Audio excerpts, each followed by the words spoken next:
সুপ্রিয় দর্শক, আসসালামু আলাইকুম। সবাইকে আমন্ত্রণ জানাচ্ছি মোহনা টেলিভিশনের বিশেষ আয়োজন শাপলার রং বিপণী ক্যাঙ্গারু পেইন্ট টাইম স্পোর্টস। পুরো অনুষ্ঠান জুড়ে আপনাদের সাথে আছি আমি সাইফুল ইসলাম নয়ন। আমরা খেলাধুলার গবেষণা, উন্নয়ন, পরিকল্পনা ও বাস্তবায়ন নিয়ে কথা বলে থাকি corporate responsibility, tourism and sports নিয়ে। তারই ধারাবাহিকতায় আমরা যে আলোচনা করব ক্রীড়াঙ্গনের সার্বিক বিষয় নিয়ে। আর এই বিষয়গুলো নিয়ে কথা বলতে স্টুডিওতে আমন্ত্রণ জানাচ্ছি বাংলাদেশের ক্রীড়াঙ্গনের অত্যন্ত দুজন প্রিয় মানুষ। আমাদের সাথে বাংলাদেশের ক্রীড়াঙ্গনের সর্বোচ্চ কর্তা ব্যক্তি, গণপ্রজাতন্ত্রী বাংলাদেশ সরকারের যুব ক্রীড়া মন্ত্রণালয়ের মাননীয় প্রতিমন্ত্রী শ্রী বীরেন শিকদার এমপি। স্যার কেমন আছেন আপনি? ধন্যবাদ, ভালো। এবং আমার সাথে আছেন বাংলাদেশের ক্রীড়াঙ্গনের একজন অন্যতম মানুষ এবং দীর্ঘদিন ধরে বাংলাদেশের ক্রীড়াঙ্গন নিয়ে কাজ করছেন, একজন সফল সংগঠক এবং সর্বোচ্চ করদাতা জনাব আলহাজ সুলাইমান স্যার। স্যার কেমন আছেন আপনি? আলহামদুলিল্লাহ, ভালো আছি। আমি প্রথমে যাব ক্রীড়াঙ্গনের সর্বোচ্চ কর্তা ব্যক্তির কাছে, যিনি ক্রীড়াঙ্গন নিয়ে ভাবছেন এবং মন্ত্রিত্ব পাওয়ার পর থেকে বাংলাদেশের ক্রীড়াঙ্গনকে যুব ক্রীড়া মন্ত্রণালয়কে কিভাবে একটি সফল মন্ত্রণালয় এবং যে সুন্দর মন্ত্রণালয় হিসেবে গড়ে তোলা যায় এবং ভালো কিছু কাজ করা যায় সেই নিয়ে ভাবছেন আর কি শ্রী বীরেন শিকদার এমপি স্যার। ক্রীড়াঙ্গনে স্যার আমাদের অনেক প্রতিবন্ধকতা আছে, আমরা জানি। স্বাধীনতার পর বাংলাদেশের ক্রীড়াঙ্গন যেভাবে ডেভেলপমেন্ট হওয়ার কথা ছিল সেভাবে এখন পর্যন্ত হয়নি, আসলে কেন? ধন্যবাদ আপনাকে। আমাদের যে স্বাধীনতার পরে আমাদের যে প্রত্যাশা ছিল সেই প্রত্যাশাগুলি আমাদের তো বিভিন্ন সময় হোঁচট খেয়েছে। আপনারা সেটা সবাই দেশবাসী জানে, বিশ্ববাসী জানে। যে গতিতে আমাদের এগিয়ে যাওয়ার কথা ছিল সেটি কিন্তু আমরা পারি নাই। জাতির জনকের এই আজকে যে অগাস্ট মাস, এই অগাস্ট মাসেই 1975 সালে জাতির জনককে নৃশংসভাবে হত্যা করা হয়েছিল। জাতির জনক এই দেশটা স্বাধীন হওয়ার পরে যেভাবে এগিয়ে নিয়ে যাচ্ছিলেন, যেভাবে তিনি পরিকল্পনা করেছিলেন, সেটা ক্রীড়া ক্ষেত্রে বলে কোনো কথা নয়। সমগ্র বাংলাদেশকে যেখানে তিনি নিয়ে যেতে চেয়েছিলেন সেই কাঙ্ক্ষিত বাংলাদেশ, সেটা তো আমরা পৌঁছতে পারি নাই, কারণ সেখানে তো ব্যত্যয় ঘটেছে। 1975 সালে তাকে হত্যা করার পরে আজকে তার পরবর্তী যে সরকারগুলি এসেছিল তারা প্রত্যেকটি সেক্টর, আমি ক্রীড়াঙ্গন শুধু বলবো না, বাংলাদেশের প্রত্যেকটি সেক্টর সেখানে কিন্তু সেই কাঙ্ক্ষিত সাফল্য আসে নাই। আমাদের 30 লক্ষ শহীদের রক্তের বিনিময়ে আমরা দেশ স্বাধীন করেছি, একটি রক্তক্ষয়ী যুদ্ধের মাধ্যমে আমরা দেশ স্বাধীন করেছি। পৃথিবীর কোনো দেশ নাই যে দেশ 30 লক্ষ শহীদের বিনিময়ে তাদের স্বাধীনতা অর্জন করেছে। আমরা করেছি, আমরা একটি ব্যতিক্রমী জাতি। আমাদের এই বাঙালি জাতি অসম্ভবকে সম্ভব করতে পারে, অসম্ভবকে সম্ভব করবার জাতি। আমরা অনেক কিছুই আরো এগিয়ে নিয়ে যেতে পারতাম যদি বঙ্গবন্ধুর মতো নেতৃত্ব যদি সেই সময় অব্যাহতভাবে আমাদেরকে যদি এই সরকার এই দেশকে পরিচালনা করতে পারতেন, তাহলে কিন্তু আজকে আমরা অনেক এগিয়ে যেতে পারতাম। যাই হোক, তবুও তারপরে যে ব্যত্যয়গুলি ঘটেছে, তারপরে 1996 সালে ক্ষমতায় এসে তার যোগ্য কন্যা জননেত্রী শেখ হাসিনা, আমাদের মাননীয় প্রধানমন্ত্রী, তিনি যেভাবে দেশকে এগিয়ে নিয়ে যাচ্ছেন, যেভাবে অর্থনৈতিক সমৃদ্ধি এনেছেন, যেভাবে দেশের প্রতিটা ক্ষেত্রে সফলতার যে দ্বার গোড়ায় আমরা পৌঁছে গেছি, আমরা প্রায় মধ্য আয়ের দেশে পরিণত হতে চলেছি। তো আজকে আমরা ক্রীড়াক্ষেত্রেও আমি বলবো সেই ধারাবাহিকতা রক্ষা করে আমরা এগিয়ে যাচ্ছি। আমি এবারে মন্ত্রণালয়ের দায়িত্ব গ্রহণ করবার পরে আমাদের মাননীয় প্রধানমন্ত্রী জননেত্রী শেখ হাসিনা, তিনি আমাকে যে দায়িত্ব প্রদান করেছেন, আমি মনে করি যে তার আস্থা এবং বিশ্বাস আমার উপরে আছে, সেজন্যই আজকে তিনি এই দায়িত্বভার আমাকে প্রদান করেছেন। আমি সেখানে কাজ করতে চাই। আমি আমার যে পরিকল্পনা, সে পরিকল্পনাগুলো আমি তুলে ধরার জন্য আমি চেষ্টা করেছি। আমি ক্রীড়াঙ্গনের সমস্ত ব্যক্তিত্বদেরকে নিয়ে, ক্রীড়াঙ্গনে আমার সমস্ত ফেডারেশনগুলিকে নিয়ে, যারা ক্রীড়ার সঙ্গে সংশ্লিষ্ট সমস্ত সবাইকে নিয়ে আমি একটি পরিকল্পনা গ্রহণ করা, এবং আমি সর্বোপরি যে জিনিসটা সেটা হলো একটা ক্রীড়ানীতি, একটা আপডেট একটি ক্রীড়ানীতি।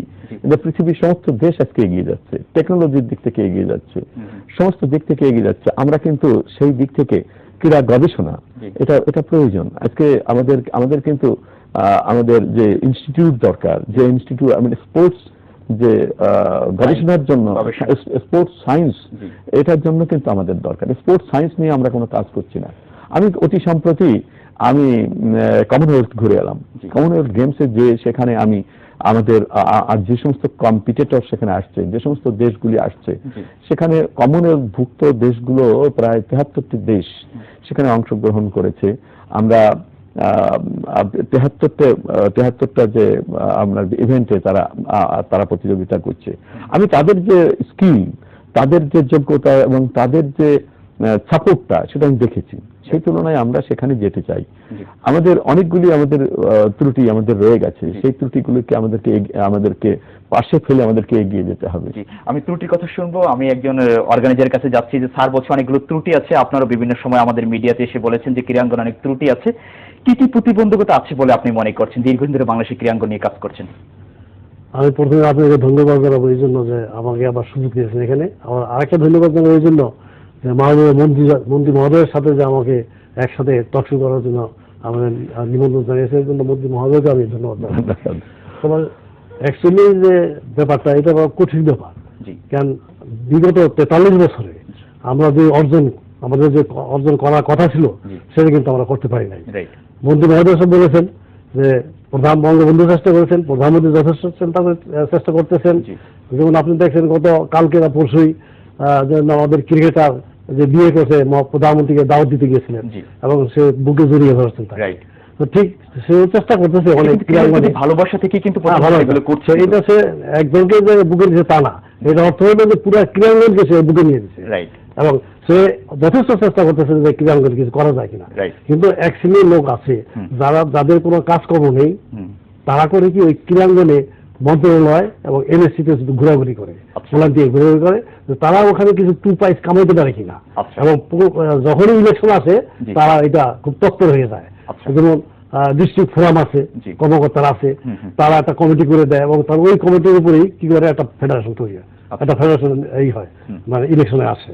এবং সেই ফেডারেশন যখন ইলেকশনে আসে আবার কিছু অনিয়ম হয়। যেমন অনিয়ম হয়, যেমন এনএসসিতে আইন আছে যে প্রত্যেক ফেডারেশনের 5 জন ক্রীড়া পদক প্রাপ্ত তাদেরকে কাউন্সিলর করা হবে। কিন্তু যখনই ইলেকশন আসলো দেখা গেল সেই হুকুমটা মানা হচ্ছে না, আইনটা মানা হচ্ছে না। দেখা গেল বাইরের লোক যাদের কোনো ক্রীড়াঙ্গনে অবদান নেই বা ক্রীড়া কোনোদিন দৌড়তে নেই, কোনোদিন পানিতে নামা নেই, তাদেরকে ওই কমিটি নিয়ে আইসা তাদের বড় বড় পোস্ট দিয়া। এটা কি মানে আপনি কি রাজনৈতিক কোনো বিষয় হিসেবে কি হতে পারে কিছু, যেমন হয়তো রাজনৈতিক কোনো ইয়ে আছে, যদিও হয়তো প্রধানমন্ত্রী জানেন না এই ব্যাপারে, কিন্তু কিছু হয়তো এরকম চাপ থাকতে পারে যেভাবে হইতেছে। যে এইভাবে অনেক ফেডারেশনে আছে, তারা কোনো খেলেও নাই, ক্রীড়াঙ্গন তাদের নলেজও নাই, রাজনীতি করে তারা ঢুকে গেছে ওখানে। অ্যাকচুয়ালি হলো কি যে রাজনীতি একবার ঢুকে যায় তাহলে কি এটা কঠিন ব্যাপার, এটা করা মানে। কিন্তু জনাব সুলাইমান স্যার, যেটা হচ্ছে যে রাজনীতি যদি না থাকে, রাজনীতি দিয়ে কিন্তু বিষয় কিন্তু তাড়াতাড়ি কিন্তু আমরা কিন্তু সেটা কিন্তু আয়ত্ত করতে পারি, কোন একটা সুযোগ কিন্তু নিতে পারি ক্রীড়াঙ্গন। এটা কিন্তু ক্রীড়াঙ্গনের জন্য কিন্তু ভালো বিষয়, কিন্তু অনেক সময় ঠিক আছে সেটা আমি মানি, কিন্তু রাজনীতি যারা করে তারা তো ক্রীড়া ক্ষেত্রে অবদান আছে অনেক, তাদের নিয়ে করুক, এতে কোনো অসুবিধা নাই। কিন্তু যারা করে না, জানে না, তাদের নিয়ে করার মতো মনে হয় না যে ঠিক হবে, কারণ তারা তো এই সম্বন্ধে জানে না, ক্রীড়া সম্বন্ধে জানে না। এই যেমন ধরেন মন্ত্রী মহোদয় বললেন যে কুমারলন্দে গিয়েছিলেন, 73টি দেশ অংশগ্রহণ করেছে এবং 32টা দেশ পদক পেয়েছে, তার মধ্যে বাংলাদেশ আমাদের একটা রৌপ্য পদক পেয়ে আমাদের সন্তুষ্ট হয়ে থাকতে হয়েছে। তো সেখানে ধরেন 30 জন ক্রীড়াবিদ গেছে, 30 জন ক্রীড়াবিদের সাথে 35 জন কর্মকর্তা গেছেন। এই যে 35 জন কর্মকর্তা গেছেন, এরা কারা গেছেন, কেন গেছেন, কি জন্য গেছেন? তার কারণ হলো যে একজন ক্রীড়াবিদ, যেমন টেবিল টেনিসের একজন ক্রীড়াবিদ ছিল, উনি আফসোস করে বলছেন যে দুঃখের ব্যাপার যে আমি আরো ভালো করতে পারতাম, কারণ এখানে আমি প্রথম টেবিল টেনিস আমরা ওয়ার্ল্ড আমাদের একজন কোচ থাকতো আমার সাথে, আমাকে বুঝাই দিত, আমাকে এই কথা, তাহলে আমার অনেক ভালো করতাম। আমি কৃষি সূত্র ধরে একটু স্যারের কাছে যাচ্ছিলাম, স্যার বলছিল যে মানে কোচ রেফারির সমস্যা এবং ফেডারেশন গুলোর অনেক সমস্যা এবং বিভিন্ন সময় বিদেশ স্থাপন নিয়ে তারা অনেক কিছু বলছে আর কি। এই বিষয়টি আপনি একজন মন্ত্রী হিসেবে বিষয়টি কিভাবে দেখছেন আর কি? এখন যেভাবে উনি বললেন বিষয়টি, আমাদের যে ক্রীড়াবিদ গেছে 30 জন, কিন্তু আমি ওখানে যে আমি গেম ভিলেজ আমি পরিদর্শন করেছিলাম। আচ্ছা। এবং গেম ভিলেজে যে আমাদের যে কন্টেস্ট্যান্ট, আমাদের যে পার্টিসিপেন্ট যারা, আমাদের যে ছেলেরা, তাদের সঙ্গে আমি কথা বলেছি, আমাদের অফিসে গিয়েছি। আমি গেম ভিলেজে যে আমি কিন্তু আমার যে দায়িত্ব, আমি ওখানে যে গ্লাসগোতে যে আমার ছেলেদের সঙ্গে, আমার গেম ভিলেজে যাদের সঙ্গে কথা বলেছি তাদেরকে উৎসাহিত করেছি। তারপরে আমাদের যে গেম ভিলেজ ছিল, সেই গেম ভিলেজ থেকে আরো অনেক দূরে, প্রায় 2 ঘন্টার ড্রাইভ, এরকম দূরত্বে ডান্ডিতে আমাদের শুটিং এর যে ছেলে মেয়েরা তারা সেখানে ছিল। আমি সেখানেও গিয়েছি, সেখানে যে তাদের সঙ্গে কথা বলেছি, সেখানে আমি দেখেছি যে আমাদের সেখানে আমার কোচ এবং ম্যানেজার দুইজন একই ব্যক্তি।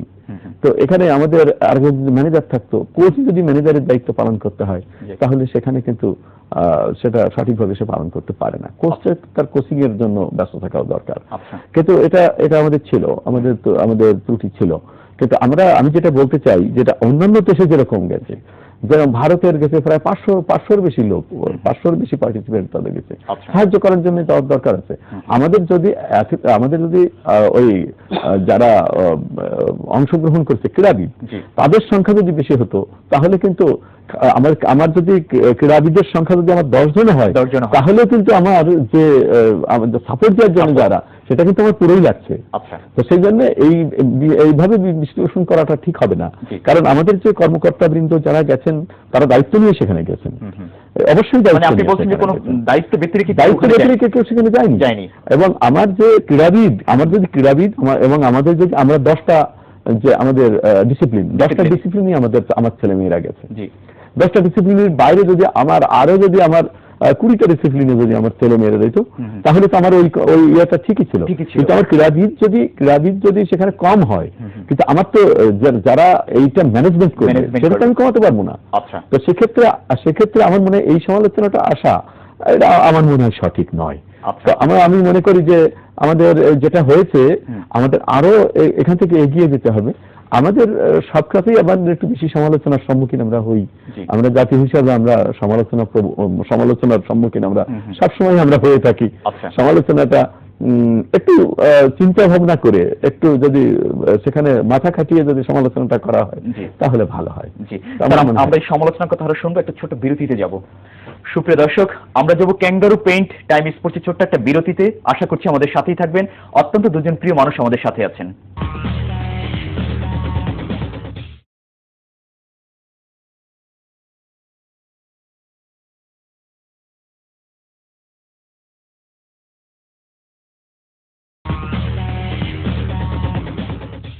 সুপ্রিয় দর্শক, বিরতির পর আবারও সবাইকে আমন্ত্রণ জানাচ্ছি শাপলা রং বিপণী ক্যাঙ্গারু পেইন্ট টাইম স্পোর্টস। অত্যন্ত দুজন প্রিয় মানুষ আমাদের সাথে আছেন, যুব ক্রীড়া মন্ত্রণালয়ের মাননীয় প্রতিমন্ত্রী শ্রী বীরেন শিকদার এমপি। স্যার, বিরতির আগে যেটা বলেছিলাম যে আসলে আমরা প্রতি বছর কিন্তু অলিম্পিকে যাচ্ছি, এশিয়ান গেমস যে যাচ্ছি, আপনার সাব গেমসে যাচ্ছি, কিন্তু আমরা আশানুরূপ আমরা পদক পাচ্ছি না। এবং ফেডারেশনগুলো এখন বর্তমানে যেভাবে চলছে, যে তাদের যে বাজেট আপনারা যেটা দিচ্ছেন সেটা দিয়ে তারা বিভিন্ন সময় বলছে যে আসলে একটা ফেডারেশন চালানোর মতো না আর কি। বিষয়টি আপনি কিভাবে? সেটা যেটা আপনি বলেছেন সেটা অনেকাংশেই সত্য, কিন্তু বিষয়টি হলো যে পৃথিবীর কোনো দেশেই কিন্তু যে সরকারের প্যাট্রোনাইজেশনের সমস্ত ক্রীড়াগুলি উঠে আসছে এবং সমস্ত ক্রীড়াগুলি সঠিকভাবে যে তাদের দায়িত্ব পালন করতে পারছে, এটা কিন্তু না। পৃথিবীর সব দেশেই কিন্তু স্পন্সর আছে, দেশবাসী এগিয়ে আসে, জনগণ এগিয়ে আসে। আমরা এই যে অতি সম্প্রতি আমরা যে T20 খেলার আয়োজন, বিশ্বকাপ আমরা আয়োজন করলাম বাংলাদেশে, আপনারা জেনে খুশি হবেন যে আমাদের বাংলাদেশের যারা অর্থশালী আছেন, যারা আমাদের বিত্তশালী ব্যক্তিত্ব আছেন, তারা অনেকেই কিন্তু এগিয়ে এসেছিলেন এবং তারা আমাদের মাননীয় প্রধানমন্ত্রী জননেত্রী শেখ হাসিনার আহ্বানে এবং আমাদের অর্থমন্ত্রী মহোদয়ের আহ্বানে তারা অনেক সহযোগিতা আমাদেরকে এই T20 খেলায় আমাদেরকে করেছেন। আমি মনে করি যে আমাদের দেশ অর্থনৈতিকভাবে যেভাবে এগিয়ে যাচ্ছে, তাতে আমাদের এই সমস্ত যারা আমাদের স্পন্সর যারা এগিয়ে আসতে পারবে, সরকার সমস্ত কিছুই আয়োজন করবে। আমাদের সরকারের পক্ষ থেকে আমাদের বাজেট আমরা ক্রমান্বয়ে বাড়ানোর আমরা চেষ্টা করছি। আমরা প্রত্যেকটি ফেডারেশনকে আমরা গুরুত্ব দিচ্ছি। তবে তার মাঝে আমরা যেটা চাই সেটা হলো যে যে ডিসিপ্লিনগুলোতে আমাদের সম্ভাবনা নিয়ে আসা মানে সম্ভব, আমাদের সম্ভাবনা আছে, সেই সমস্তগুলিকে আমাদের বেশি গুরুত্ব দেওয়া প্রয়োজন। আর আপনি যে কথাটি বললেন যে আমাদের সফলতার খুব একটা কিছু দেখছেন না, কিন্তু সফলতা আমি বলবো যে একটি ক্রীড়ার ক্ষেত্রে একটি অবস্থানে আসা, এটা কিন্তু অন্যান্য দেশের কথা ভেবে দেখেন তাদের কত বছর পরে তারা আসছে। আজকে খুব স্বল্প সময়ের মধ্যে ক্রিকেটে আমরা কিন্তু ভালো করেছি। এই তো সেদিন আমরা মাত্র 96 সালে আমাদের নেত্রী জননেত্রী শেখ হাসিনা যখন ক্ষমতায় ছিলেন, তখনই মাত্র আমরা স্ট্যাটাস পেয়েছি, আমরা টেস্ট স্ট্যাটাস পেয়েছি, আমরা খেলার সুযোগ পেয়েছি, আমরা প্রথম মানে আন্তর্জাতিক খেলায় অন্তর্ভুক্ত করেছি। তো সেইখান থেকে 96 সাল থেকে এইটুকু সময়ের মধ্যে আজকে কিন্তু ক্রিকেটে আমরা খুব একটা খারাপ অবস্থায় আমরা নেই। তো আজকে আমরা এখানে নিয়ে আসছি। আজকে যেখানে আপনারা হতাশা ব্যক্ত করছেন সে সমস্ত জায়গায় যে একেবারেই আমরা হতাশায় নিমজ্জিত থাকবো এমন মনে করার কোনো কারণ নেই। আমরা বাঙালি তো অনেক কিছুই করতে পারে, আমাদের ছেলেরা অনেক কিছুই করতে পারে, তারা সুযোগ পেলে তারা অনেক চমক দেখাতে পারে। আমি মনে করি যে আমরা সব ক্ষেত্রেই সঠিকভাবে যদি প্যাট্রোনাইজেশন করতে পারি তাহলে নিশ্চয়ই আমাদের ছেলেরা ভালো করতে পারবে, হতাশ হওয়ার কোনো কারণ নেই আমার মনে হয়। জনাব সুলাইমান স্যার, যেটা হচ্ছে যে স্যার যেটি বলছিল যে আসলে হতাশ হওয়ার কোনো প্রয়োজন নেই, আপনি ক্রীড়াঙ্গন নিয়ে বলছেন এবং দীর্ঘদিন অনেক সময় আক্ষেপ প্রকাশ করে থাকেন বিভিন্ন মিডিয়াতে আর কি, ফেডারেশনগুলো নিয়েও বিভিন্ন সময় বলে থাকেন। কি কি সমস্যাগুলো আছে বলে আপনি মনে করছেন? মাননীয় মন্ত্রী সাহেব উপস্থিত আছে এখানে। প্রথম হলো যে আমরা যারা স্পন্সর, যারা পৃষ্ঠপোষকতা বিশেষ করে বাংলাদেশে পৃষ্ঠপোষকতা যারা করে তাদের কিন্তু কোনো মূল্য নাই। আচ্ছা আচ্ছা, এর সবচেয়ে বড় একটা পয়েন্ট, যদি তাদের যদি মূল্য থাকতো তাহলে কিন্তু তারা আরো আগ্রহ হইতো। ধরেন তারা মিডিয়াতে আপনি কোনো প্রচার তাদের করেন না, দেখান না। আমি আমার একটা ফার্মে আমি পৃষ্ঠপোষকতা করলাম, আমার ফার্মটাকে ভালো করে আপনি শো করতে হবে, দেখাতে হবে, আমাকে দেখাতে হবে বা আমাকে একটা সুযোগ দিতে হবে যে যাতে করে আমি আরো আগ্রহী যে আগামীতে আমি আরো বেশি করে স্পন্সর করবো। কিন্তু এটা হয় না, পত্রিকা হতে লেখালেখি হয় না বা মিডিয়াতে আপনারা দেখান না, কাজে তারা একটা নিরুৎসাহ হয়ে যায়। এবং আমি মন্ত্রী মহোদয়কে বলবো যে কোনো গেমসে যদি বিদেশে আপনারা অফিসিয়াল পাঠান, আমি যে পৃষ্ঠপোষকতা করে আমি আপনাকে অনুরোধ করছি যে অবশ্যই পৃষ্ঠপোষকতা যারা করে তাদের একজন লোক তাদের সাথে পাঠাবেন। যদি একটা সাপোর্ট দেয় তাকে তো অবশ্যই নিয়ে যেতে হবে স্যার। আপনি এটা অবশ্যই সঠিক কথা, নিয়ে গেলে হবে কি তারা আরো তাদের খেলাধুলা দেখলে, তাদের অবস্থাটা দেখলে তারা বুঝতে পারবে যে খেলাধুলা কি জিনিস, আরো আগ্রহ থাকবে এবং তারা আরো বেশি করে স্পন্সর করবে পরবর্তীতে। এটা খুব সুন্দর একটি প্রস্তাব আপনি দিয়েছেন, এটার বাস্তবতা আমি অবশ্যই স্বীকার করি এবং এটা করলে খুব ভালো হবে। আগামীতে আমরা স্পন্সরদেরকে এবং তার স্পন্সরদের যে সমস্ত পণ্য এবং তাদের যে সমস্ত তাদের যে কর্মকাণ্ড সেটাকে আমরা ওই সময়ে ওই ক্রীড়ার সময়ে যে তাদেরকে তুলে ধরা, এক্ষেত্রে হয়তো বা আমাদের খুব একটা আমরা চেষ্টা করেছি এবং সেগুলো আছে আমার মনে হয়। তবে যে সাজেশনটা আপনি নতুন দিলেন সেটাও কিন্তু বিবেচনার যোগ্য আমি মনে করি, যেটা এটা নিয়ে ভাবার বিষয় আছে। আমি এটা নিয়ে চিন্তা করব যে ভবিষ্যতে আমাদের স্পন্সরদেরকে উৎসাহিত করবার জন্য এই জাতীয় পদক্ষেপ গ্রহণ করা যায় কিনা সেটা আমি অবশ্যই ভেবে দেখবো। জনাব সুলাইমান স্যার বলতে চাইছি একটা হলো যে যারা এই যে জাতীয় ক্রীড়া পদক পেয়েছে, একটা জিনিস যদি একজনের পায়, পুরস্কার পায়, সেটা যদি কোনো মূল্য না থাকে মূল্যহীন কোনো একটা জাতীয় পুরস্কার তখনই পায় সে যখনই একটা আন্তর্জাতিক পর্যায়ে সে খেলাধুলা করে এবং বিদেশের মাটিতে স্বর্ণপদক পায় বা বিদেশের মাটিতে বাংলাদেশের পতাকা উঠায়, বিরাট একটা ব্যাপার তার। আর তার জীবনটা কিন্তু প্রায় শেষ হয়ে আছে, কারণ 30-35 বছর 40 বছর হয়ে গেলে সে কিন্তু কোনো ব্যবসা বন্ধ করতে পারে না তেমন একটা। কারণ যখনই যারা স্পোর্টসম্যান তারা কিন্তু সৎ হয় এবং অনেক তাদের ভিতরে অনেক কিছু আছে, ভালো ভদ্র হয়, এটা ওইটা। যখন তারা ব্যবসা করতে যায় তখন থেকে সব মিথ্যা, ওখানে তারা করতে পারে না, সেট করতে পারে না। এই যে তাদের জীবন তৈরি অনেক আছে, যারা স্পোর্টসম্যান তাদের জীবন তৈরি নষ্ট হয়ে যায়। এই জন্য শেষমেশ যদি সে শেষ বয়সে যদি একটা সম্মান পায়, সেই সম্মানটা যদি ধরে রাখতে না পারে তাহলে দিয়ে করলাম না। আমি বলছিলাম একদিন আমি বলছিলাম, কয়েকবারই বলছি, আর 2-3 বছর আগে থেকে বলতেছি যে মাননীয় মন্ত্রী সাহেব আছে, মাননীয় মন্ত্রী সাহেব উনি খুবই মানে আমাদের ফেভারে অনুরাগী। তো উনি যদি চেষ্টা করেন যেন ওই যারা ক্রীড়া পদক প্রাপ্ত, জাতীয় ক্রীড়া পদক, তাদের একটা মানে সম্মানী ভাতা 5,000 টাকা একটা সম্মানী ভাতা দেয় এবং তাদের ভিআইপি পোস্ট দেয়। ভিআইপি পোস্ট দিলে কাগজে কলমে, তাদের তো কোনো অসুবিধা নেই, টাকা পয়সা লাগে না। তাহলে তারা বিরাট একটা মনে করবে, একটা সম্মান মনে করবে। এই পদক পাওয়ার জন্য সবাই কিউরিসিটি যাবে, আছে তাদের একটা আগ্রহ থাকবে। আমি যদি চেষ্টা করে আজকে বেশি ভালো করতে পারি, একটা পদক পেতে পারি, তাহলে আমি শেষ বয়সে আমি একটা পদক পাবো, এটা আমার আগ্রহ থাকবে।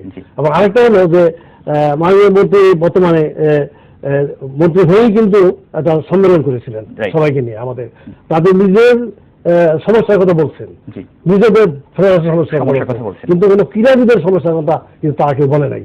তো ক্রীড়াবিদদের যদি ধরেন প্রত্যেক ফেডারেশনে যদি 1 কোটি করে টাকা ফিক্সড ডিপোজিট করে দেয়, টাকাটা গভর্নমেন্টের নিল, যেটা ফেডারেশন নিল না, তাহলে ছোট ফেডারেশনগুলি কিন্তু অনেক উপকার পাবে। যেমন প্রতি বছরে যদি সে 9 লাখ 8 লাখ টাকা পায়, ওই টাকাটা কিন্তু অনেক গেম তারা করতে পারে।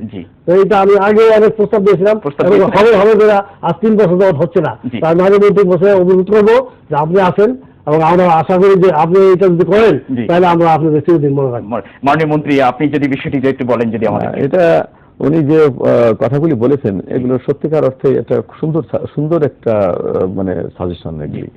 আমি এটা আপনি জেনে অত্যন্ত খুশি হবেন এবং দর্শকবৃন্দ অত্যন্ত খুশি হবেন যে আমরা স্বাধীনতা যুদ্ধের সময় আমাদের যে স্বাধীনতা ফুটবল দল ছিল, সেই স্বাধীন বাংলা ফুটবল দল, সেই ফুটবল দলকে আমি দায়িত্ব পাওয়ার পরে কিন্তু তাদেরকে আমি দেখেছিলাম, তাদেরকে সম্মানিত করেছি এবং তাদের জন্য ভাতার ব্যবস্থা ছিল এবং সেটা এনহ্যান্স করা হয়েছে। আমি সেই ভাতাটা বাড়িয়ে দিয়েছি এবং তাদেরকে আমি সম্মানিত করেছি। তারা অনেকে সেদিনকে তাদের আবেগ প্রকাশ করেছিলেন, আমার খুবই ভালো লেগেছে। আমি তো এটা নিয়ে ভাবছি যে আমাদের জাতীয় ক্রীড়া পুরস্কার এবং আরেকটি আমরা করতাম, সেটা হলো জাতীয় পরিষদ ক্রীড়া পুরস্কার। তো আমরা জাতীয় পরিষদ ক্রীড়া পুরস্কার যেটা, জাতীয় ক্রীড়া পরিষদ যে পুরস্কার যেটা, এটা আমাদের যারা জাতীয়ভাবে যারা গুরুত্ব পায় আর যারা আন্তর্জাতিকভাবে গুরুত্ব পায়, এই দুটোর মধ্যে একটা বিভাজন করবার জন্য এরকম আমরা চিন্তা করেছি। তো এটা নিয়েও আমরা কাজ করছি। আমার মনে হয় যে এটা বন্ধ ছিল, আমি এটা চেষ্টা করছি। আমি আমাদের মাননীয় প্রধানমন্ত্রী, আমার প্রিয় নেত্রী জননেত্রী শেখ হাসিনার সঙ্গে এই বিষয় নিয়ে আমি ডিসকাশন করেছি। তো আমি এটাকেও এগিয়ে নিয়ে যেতে চাই যে আমরা প্রকৃতপক্ষে আমার ক্রীড়াবিদদের যাতে সম্মানিত হয়, তাদেরকে সম্মানিত করলে তারা উৎসাহিত হবে। আর একজন ক্রীড়াবিদকে যদি আমি সম্মানিত করি তাহলে আরো নতুন ক্রীড়াবিদ যারা উঠে আসবে তারা আগ্রহী হবে যে আমিও তাহলে এইভাবে সম্মানিত হতে পারবো। তো সেজন্য এই জিনিসটা আমার মাথায় আছে। উনি যে কথাগুলি বললেন এই কথাগুলি সত্যিকার অর্থে এই কথাগুলি কিন্তু আমার মাথার মধ্যে আগে থেকেই আমার আছে। আমি চেষ্টা চালিয়ে যাই। তো সর্বশেষ যদি আমাদেরকে একটু মাননীয় মন্ত্রী হিসেবে ক্রীড়া মন্ত্রণালয়কে আশার বাণী শুনে আমাদেরকে যে আপনি সামনে কি করতে চাচ্ছেন আর কি 1 মিনিটে ছোট্ট করে একটু। আমাদের সর্বতোপ্রকার প্রচেষ্টা আমাদের রয়েছে, আমরা চেষ্টা চালিয়ে যাচ্ছি। প্রতিটা ফেডারেশনকে নিয়ে আমরা তাদেরকে ইন্ডিভিজুয়াল মূল্যায়ন আমরা করব, তাদের কর্মকাণ্ডকে যাতে আরো এগিয়ে নিয়ে যাওয়া যায় সেজন্য আমরা চেষ্টা করব। যে সমস্ত ফেডারেশনগুলি আমাদের সম্মান বয়ে আনতে পারবে তাদেরকে নিয়ে আলাদাভাবে আমরা বসবো, তাদেরকে আরো বেশি মাত্রায় সহযোগিতা দিয়ে তাদেরকে কিভাবে আমরা এগিয়ে নিয়ে যেতে পারি এবং আন্তর্জাতিক সম্মান আমরা বয়ে আনতে পারি সেজন্য আমরা অবশ্যই সচেষ্ট হব। আমাদের প্রিয় নেত্রী জননেত্রী শেখ হাসিনা তিনি অত্যন্ত ক্রীড়ামোদী মানুষ, আপনারা জানেন, সবাই জানে, দেশবাসী জানে। তো তার নেতৃত্বে আজকের যে অবস্থা, ক্রীড়াঙ্গনের যে অবস্থা, এই অবস্থার মূলে আমাদের মাননীয় প্রধানমন্ত্রী। তো তার নেতৃত্বে অবশ্যই আমরা এগিয়ে নিয়ে যেতে পারবো, অবশ্যই ক্রীড়াঙ্গনে আমরা সফলতা দেখাতে পারবো। আপনাদের সবাইকে ধন্যবাদ। আমরাও আশা করছি যে বাংলাদেশের ক্রীড়াঙ্গন আপনাদের সকলের সহযোগিতার মাধ্যমে এবং মিডিয়ার সহযোগিতার মাধ্যমে অনেক দূর এগিয়ে যাবে। মাননীয় মন্ত্রী আপনাকে অসংখ্য ধন্যবাদ এবং মাননীয় সুলাইমান স্যার আপনাকে অসংখ্য ধন্যবাদ আমাদের এই স্টুডিওতে আসার জন্য। ধন্যবাদ। সুপ্রিয় দর্শক, আমরা আমাদের অনুষ্ঠানে একেবারে শেষ প্রান্তে, তবে যাবার আগে বলছি অনুষ্ঠান সম্পর্কে এবং স্পোর্টস সম্পর্কে যে কোনো তথ্য এবং মতামত আপনি আমাদেরকে জানাতে পারেন। আপনি জানান আমাদেরকে, আমরা জানাবো গোটা বিশ্ববাসীকে। এতক্ষণ আমাদের সাথে থাকার জন্য সবাইকে অসংখ্য ধন্যবাদ জানিয়ে আমি সাইফুল ইসলাম নয়ন এখানেই বিদায় নিচ্ছি। ভালো থাকতে হবে সবাইকে। আল্লাহ হাফেজ।